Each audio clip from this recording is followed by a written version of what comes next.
C'est parti. Bonjour à tous, donc bienvenue à nouveau à la pépinière d'entreprise Capacité du Grand Périgueux avec un webinaire animé par Isabelle Degois sur comment bien définir les prix de vente. On a vu dans une première partie les composantes du prix et donc Isabelle Degois, consultante formatrice, va nous présenter comment refacturer mon temps et mes investissements. Voilà, je vous laisse la parole pour la suite de ce webinaire. Merci beaucoup, Madame Briand. Donc, Isabelle Degois, pour ceux qui n'ont pas encore visionné la première vidéo, l'objectif de la première vidéo était de vous donner des premiers axes de réflexion sur que mettre dans mon prix, donc les composantes. Dans cette première vidéo, nous avons vu les points concernant les charges variables, les charges fixes, le temps, mais aussi une question de scénarisation. Quelles sont les différentes étapes qui vont impliquer quel type de coût? Et surtout, aussi, pas qu'une notion d'approche par les coûts, mais aussi une approche par la valeur que représente votre prestation et donc le plus financier que vous allez pouvoir apporter à effort équivalent. Donc aujourd'hui, nous sommes là en fait pour parler d'une deuxième étape. Nous avions vu précédemment qu'il était nécessaire de pouvoir réfléchir sur ces prix et qu'en réfléchissant sur ces prix, il y a certaines choses qu'il était indispensable de pouvoir répartir. C'était la refacturation de votre temps et de vos investissements.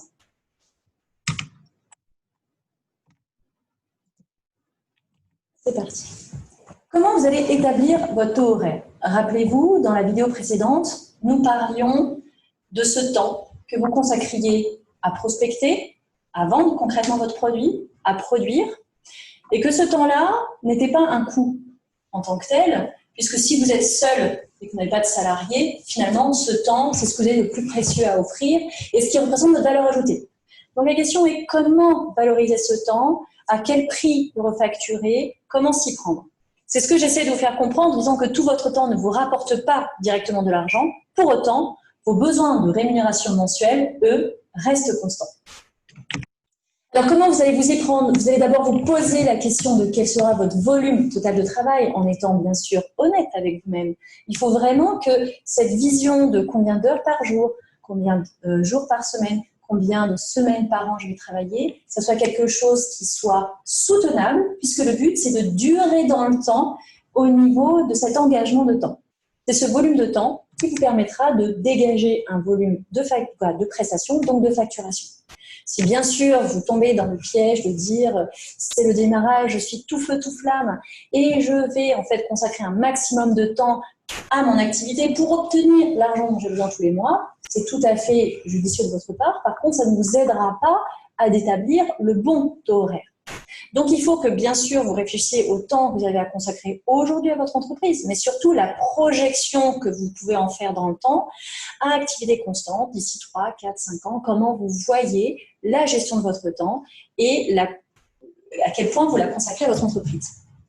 Une fois que vous avez cette idée de volume horaire derrière ça, va se poser la question de l'activité. Quel temps passerez-vous à administrer, à manager, à commercialiser, à produire? Vous avez du coup différentes choses à faire dans un même temps.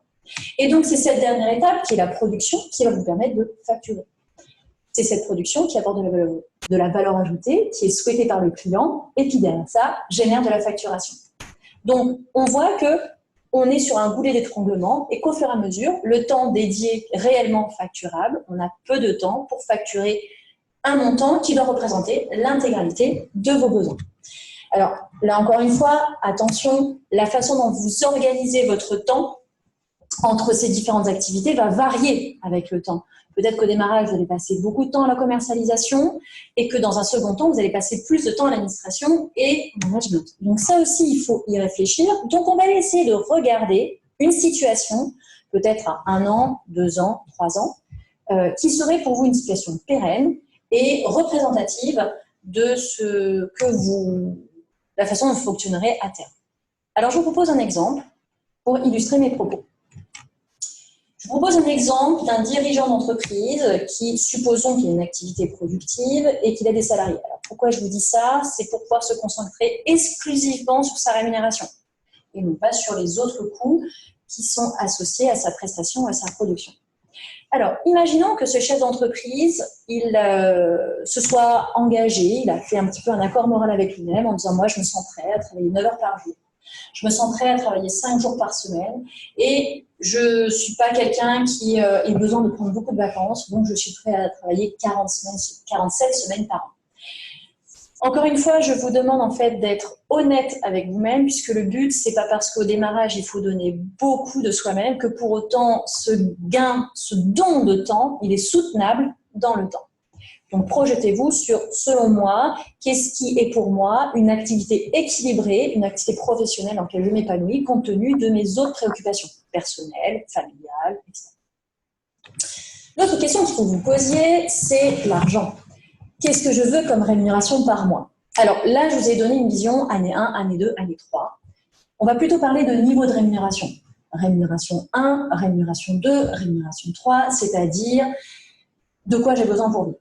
L'année 1, on va dire, c'est l'année de tous les sacrifices. Je travaille beaucoup et je suis prêt à pas beaucoup gagner. Alors ça, c'est uniquement un parti pris, c'est pas du tout quelque chose à suivre, mais c'est quelque chose qu'on peut observer. Donc, c'est vrai que la première année, en beaucoup de temps, vous êtes prêt à gagner pas beaucoup d'argent. Donc, on va dire que derrière ça, oui, c'est un objectif qui est atteignable. Mais c'est peut-être pas forcément un objectif qui est soutenable. Donc, vous allez, dans une année 2, réfléchir à « je ne suis plus dans un budget ric-rac, j'essaye dans une année 2 d'injecter un peu de plaisir, un peu de loisir. Donc, mon besoin budgétaire est plus important. » Et surtout, je me projette en année 3. En année 3, c'est un peu une période 3, c'est pas forcément la 3e année, ça peut être 6 ans, 7 ans, tout dépend le temps que vous êtes prêt à attendre pour atteindre cet objectif. Là, on parle plus d'une rémunération qui est représentative de votre statut. Avec tout ce que j'apporte à mon entreprise, l'image que je me fais en fait de mon rôle, ce que je m'étais imaginé recevoir en tant que chef d'entreprise, moi, idéalement, j'aimerais recevoir tant. Et donc, là, par exemple, on est parti sur de 2 000 € net par mois. Derrière ça, on parlait de répartition du temps de travail. Votre chef d'entreprise, il ne va pas passer 100% de son temps à produire. Ce n'est pas possible. Il doit absolument parler de son entreprise, donc commercialiser. Il doit donc prospecter, c'est la case en fait prospection qui est ici. Il doit bien sûr administrer et il lui reste du coup, le reste du temps, c'est pour produire.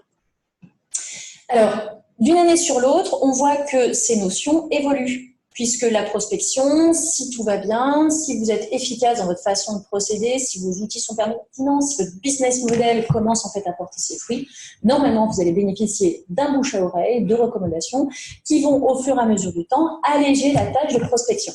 Toutefois, elle restera toujours très présente dans votre activité et il ne faut absolument pas la sous-estimer. Donc, plus je vends, plus j'ai d'administratifs, peut-être que je vais embaucher, peut-être que je vais avoir du management à mettre en place, donc des réunions, donc tout un tas de préoccupations supplémentaires qui font que mon administratif évolue. Alors, les taux que je vous propose ici sont vraiment arbitraires. Hein. Ce n'est pas à prendre stricto sensus, c'est une proposition d'évolution. On pourrait très bien être au niveau administratif managérial à 15 ou 20%, ce qui est plutôt en fait le cas lorsque vous avez des salariés, plutôt que 8% qui est un peu léger pour accompagner vos équipes. Donc finalement, le temps de production, là dans le cas, l'exemple que je donne, il n'a que 50% de son temps qui peut être dédié à concrètement, je participe à la production, à la prestation et concrètement, c'est ça que je peux facturer à mon client, donc qui va générer de l'argent. La conclusion, c'est qu'il n'a que 1100 heures pour essayer de générer 2 000 € net par mois. Attention, ne tombez pas dans le piège, les 2 000 € net, il faut rajouter là-dessus les charges sociales, l'objectif de mutuelle, la prévoyance, tout ce que vous avez intégré à votre objectif de rémunération. Et donc, pour cette personne, on arrive à quoi? Pour cette personne, on arrive à un taux horaire de 39,7 €. Attention, il s'agit du taux horaire minimum. C'est absolument un taux horaire minimum. Ce n'est pas le taux horaire qu'il faut que vous appliquiez absolument, mais en dessous de ça, vous n'arriverez pas à tenir votre objectif de rémunération. Ça, c'était le premier exemple. Le deuxième exemple, c'est le cas particulier des consultants et de ceux qui ont de la prestation intellectuelle. On ne va pas chercher à couvrir uniquement un objectif de rémunération, mais un bloc de coûts. En fait, ce bloc de coûts, c'est les charges incompressibles. Parce que je me lance, de toute façon, il me faut un local, un véhicule, tout un tas de choses. Et non seulement je dois couvrir ma rémunération, c'est indispensable, puisque cette rémunération, c'est l'expression de ma valeur ajoutée, mais aussi en fait tout le reste.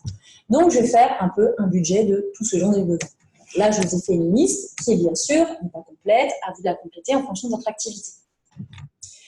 Pareil, je vous propose un exemple. Alors, si on doit le lire ensemble, on va prendre l'exemple d'un consultant, qui est une personne vendant de la prestation intellectuelle. Donc, elle a un peu de charges variables, ça, on ne rentre pas dans le débat, mais elle a aussi beaucoup de charges fixes.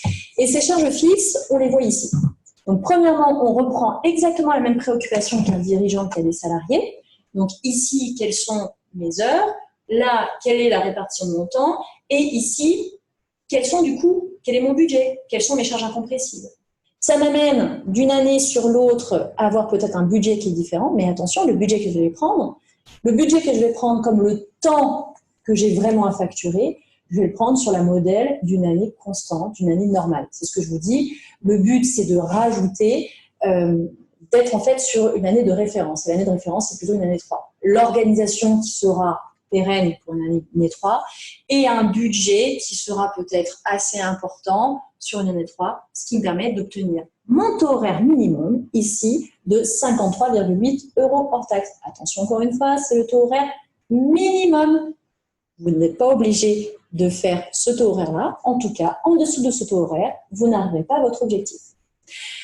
Alors, je reviens légèrement en arrière, puisque dans l'exemple ici présent, je ne vous ai pas dit en fait ce qu'il en était des salariés. Le travail qu'on vient de faire sur l'élaboration du taux horaire d'un dirigeant, parce que principalement je sais que je m'adresse à des dirigeants au travers de cette vidéo, vous pouvez aussi l'appliquer à vos salariés. Parce que vos salariés, notamment en fait dans la question de la répartition du temps de travail, ces salariés aussi passent forcément un peu de temps en interaction avec les clients, sans être immédiatement sur l'activité de production, l'activité de prestation. C'est un peu d'activité de relations publiques. Ils font aussi un peu d'administratif. Ils font aussi peut-être un peu de management d'équipe. Tout ça mis bout à bout font qu'à un moment donné, la production pure et dure qui, elle, est refacturée au client est peut-être dans une volumétrie de temps qui est inférieure. C'est-à-dire que 100% de leur salaire doit être couvert sur 80, 85, 90% de leur temps. Et bien à ce moment-là, ça, c'est ce calcul. De la même façon, vous allez du coup rapprocher le temps réellement consacré par vos salariés à la production. Faites attention au profil de vos salariés, entre les cadres, les assimilés, les employés, les ouvriers, bref. Et à côté de ça, vous allez regarder la rémunération de ces salariés. Attention, la rémunération chargée, c'est-à-dire le salaire brut, plus les charges patronales, plus peut-être les charges complémentaires, les avantages que vous leur apportez, etc., qu'il faut bien sûr couvrir. Donc, cette méthode, on peut l'appliquer aux dirigeants, on peut l'appliquer aux salariés et on peut l'adapter pour les personnes qui sont à leur compte et qui ont quasiment que de la prestation intellectuelle à proposer. Je raisonne donc, en fait, quel est mon coût global de fonctionnement et ce coût global de fonctionnement, je le rapporte au temps que je pense pouvoir travailler.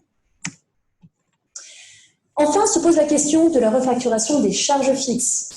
Dans le tableau que je vous ai présenté dans le module précédent, où on répartissait en fait le scénario de prestation de la prospection jusqu'au service après-vente, vous aviez en fait la question de la refacturation des moyens que j'utilise aussi bien pour une prestation que pour une autre. Donc, parfois difficile à répartir. Donc, il va falloir se poser la question de comment arriver à un taux de refacturation de telle façon que je prenne en compte ces coûts, parce que si je ne le fais pas, c'est de l'argent que je sors de ma poche parce qu'il n'est pas payé par le client. Pourtant, c'est bien de l'argent qu'il faut en fait que je dégage pour pouvoir assumer ces investissements.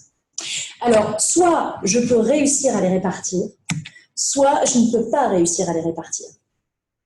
Si je peux réussir à les répartir, on va appliquer à peu près la même méthodologie que pour le temps de travail du dirigeant. Pourquoi? Parce que dans un premier temps, on va s'intéresser au taux horaire des salariés et du dirigeant en recherchant qu'est-ce qui génère la consommation, les kilomètres, les heures, les mètres, voilà. Qu'est-ce qui est la logique, qu'est-ce qui crée la consommation. Et à côté de ça, on va regarder quel est le budget financier que je mets en face. Ma machine, je l'utilise, je l'use, donc à un moment donné, il va falloir que je la réinvestisse, que je la rachète. Donc, quel est le coût de réinvestissement et quand est-ce qu'il aura lieu pour que j'ai une petite idée par an de l'argent que je vais mettre de côté. Je l'utilise, donc je l'use, donc il faut bien que je le répare. J'ai probablement en fait un coût régulier d'entretien, un coût régulier un coût exceptionnel de réparation et un coût régulier d'entretien. Tout ça, il faut que je valorise. Si cet argent, je ne l'impacte pas dans mon prix, eh bien, quand ça intervient, ça vient tout de suite en fait impacter ma trésorerie, alors que j'aurais pu faire payer mon client là-dessus, puisque c'est un service que je lui rends. Si je mets à disposition dans ma prestation l'utilisation de la machine-outil, eh bien, cette machine-outil participe à la valorisation de ma prestation, il faut que je le valorise à mon prix final. Je vous donne un exemple d'utilisation d'un engin de chantier type chariot élévateur. Encore une fois, c'est un parti pris, ce n'est pas un exemple ultra précis, mais ça vous aide à appliquer vous-même à vos situations la façon de s'y prendre. Premièrement, je me pose la question. Un chariot élévateur, ce n'est pas quelque chose qui roule, c'est plutôt une utilisation en termes d'heures sur un chantier. Donc, même si c'est un objet roulant, je ne m'intéresse pas au nombre de kilomètres. Parce que la consommation aussi qu'il va y avoir de carburant n'est pas associée au nombre de kilomètres qu'il fait, mais au nombre d'utilisation en termes de temps que je vais avoir de la machine. Ça peut être un microscopique, ça peut être en fait une grue, ça peut être… Voilà. Donc, je vais choisir l'heure. Et je me suis rendu compte qu'en général, en discutant avec des personnes, des concurrents, qui sont aussi des partenaires, jusqu'à preuve du contraire, en discutant avec mes équipes, je me suis rendu compte que cette machine, en général, je l'utilise à peu près 1000 heures par an, pas plus. Donc, chaque année, en 1000 heures, il faut que, dans l'utilisation que j'en ai, je puisse revaloriser le coût qu'elle représente. Alors, c'est quoi le coût? Eh bien, je sais que dans 8 ans, il va falloir que je la rachète. Elle coûte 80 000 € hors taxe. Donc, si je le rapporte à un besoin annuel, chaque année, idéalement, il faudrait que je mette 10 000 € de côté. Ensuite, j'ai un entretien annuel, je sais, qui est très récurrent, de 4 000 €. Très bien. Là-dessus, j'ai peut-être parfois des entretiens exceptionnels. Alors, je ne sais pas quand est-ce que ça va arriver, mais je sais que ça va arriver.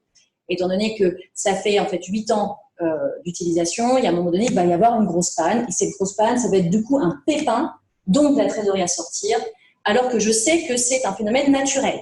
Donc, pareil, je l'anticipe à peu près. Mon expérience me fait dire, ou en échangeant avec d'autres personnes, qu'à un moment donné, j'aurai un gros billet à sortir. Donc, j'anticipe à peu près 16 000 € de travaux. Et donc, sur 8 ans, ce qui fait que sur un an, ça me fait 2 000 €. Mon gasoil, par année, 4 000 € et mon assurance, 500 €. Donc, le coût annuel idéal à générer par l'utilisation de cette machine-outil, c'est 20 500 € par an.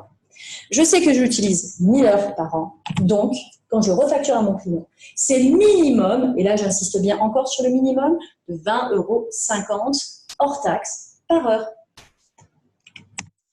Enfin, se pose la question de la refacturation des charges fixes que je ne peux pas réussir à répartir. Et là, ça s'applique souvent aux frais généraux, à l'assurance responsabilité des civils professionnels, au local, aux frais comptables. Voilà, la liste peut être longue et dépend de chaque activité. Donc là, encore une fois, ce n'est pas une liste précise. À vous d'identifier les charges pour lesquelles vous n'arrivez pas à trouver une logique de répartition. Alors, comment ça va fonctionner? Tout simplement, il va falloir vous poser la question combien pèsent ces charges fixes non réparties dans mon chiffre d'affaires. Alors, soit vous connaissez, vous avez déjà une activité et vous regardez dans le bilan de l'année dernière, dans votre compte de résultats, les différentes lignes que vous n'avez pas réussi à répartir et le poids qu'elles représentent par rapport à votre chiffre d'affaires. Soit, tout simplement, eh bien, dans le prévisionnel que vous avez réalisé, vous regardez le poids, encore une fois, de ces activités et ça va vous donner un pourcentage. Alors, cette méthode, elle est discutable, j'en conviens. Par contre, elle est rapide. C'est qu'à un moment donné, vous avez essayé de pousser la logique au plus loin, en étant très précis dans votre scénario, en étant précis dans vos coûts variables, en étant précis dans votre temps, dans votre facturation de votre temps, en étant le plus précis possible dans la répartition de vos charges fixes. Sauf qu'à un moment donné, voilà, on rentre dans une zone de flou, une zone où on est dans l'arbitraire. Typiquement, la méthode que je vous propose est critiquable. L'avantage qu'elle a, c'est qu'elle est simple et que vous allez pouvoir rapidement faire écho de ces coûts que vous n'arrivez pas à répartir activité par activité. Si vous les répartissiez par forfait, vous dites voilà, allez, tous mes clients, c'est 5 € pour pouvoir couvrir tout ça. Eh bien, comme c'est une valeur fixe, il y a des clients pour qui ça serait pénalisant et d'autres, en fait, ça serait sous-estimé. Donc, l'approche que je vous propose, c'est plutôt une approche de pourcentage en fonction du prix déjà constaté. C'est-à-dire, Alors là, je vous propose en fait le calcul. Vous allez déjà faire l'état des lieux de tout ce que vous avez identifié comme coût.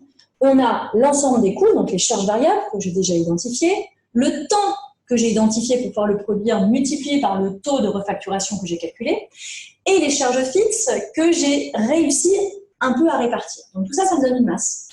Cette masse, c'est un premier jet de coût de revient. Sauf que ce coût de revient n'est pas complet. Et à ce moment-là, pour qu'il soit au plus près de la réalité, du coût minimum que représente la production de votre produit ou service, eh bien, vous allez diviser par 1 moins le pourcentage dont on parlait tout à l'heure.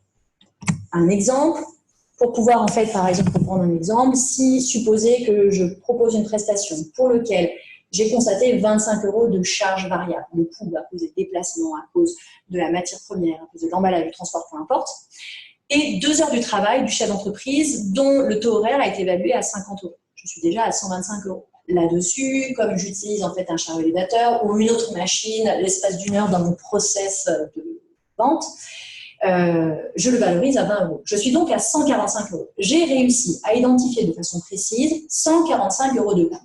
Et ces 145 € de coût vont réussir à couvrir tout un tas de choses. Déjà, toutes mes matières, plus je vends, plus je les achète, donc plus je dois les payer, mais aussi participer progressivement à 1. Valoriser les investissements que j'ai faits, 2. Valoriser mon temps. Toutefois, j'ai toujours ces fameuses charges variables de frais généraux où j'arrive pas trop en fait à décider comment faire.